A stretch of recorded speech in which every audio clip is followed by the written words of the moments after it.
boy stared intently into his mother's room. He suddenly suspected that his mother might not be human, because underneath his mother's skin was black material. Before the boy could get a good look, his mother's entire body began to molt. Soon, her white skin was transformed into a black shape. It was clear that this was definitely not human. The boy who saw this by accident didn't know what to do, and there was something different about his mother. A few days ago, the twins left their father and came to their mother's house. They couldn't wait to meet their mom, but when the door was pushed open, inside, it was a very bad place, and leftovers that were swarming with flies. And then, Mom came out when she heard the noise. But what puzzled the brothers? Their mother's face was wrapped in gauze. When the mother saw that the two boys were confused, she immediately explained that she had undergone a minor operation to start a new life. But the brothers didn't understand what she was saying. When they returned to their room, they both felt that something was wrong with their mother. At that moment, Mom came over with a list of toys, but strangely, she only gave it to her brother. She was oblivious to Peter, who was right next to her. And then, Mom told the two of them that if they wanted to live here,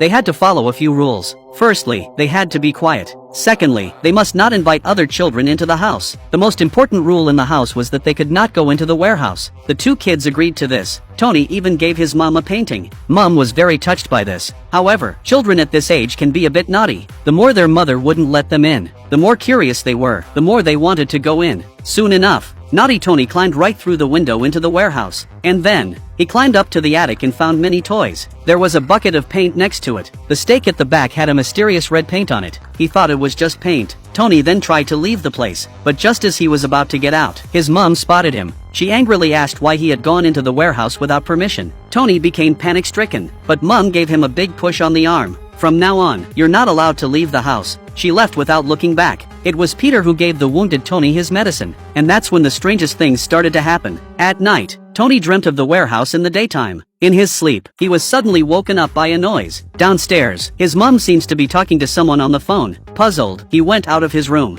I've got to finish this. I've got to get him out of here. Just how much longer do I have to keep pretending? Tony looked at his mom curiously. The woman seemed to sense something. Panicked, Tony slipped under the covers and pretended to sleep.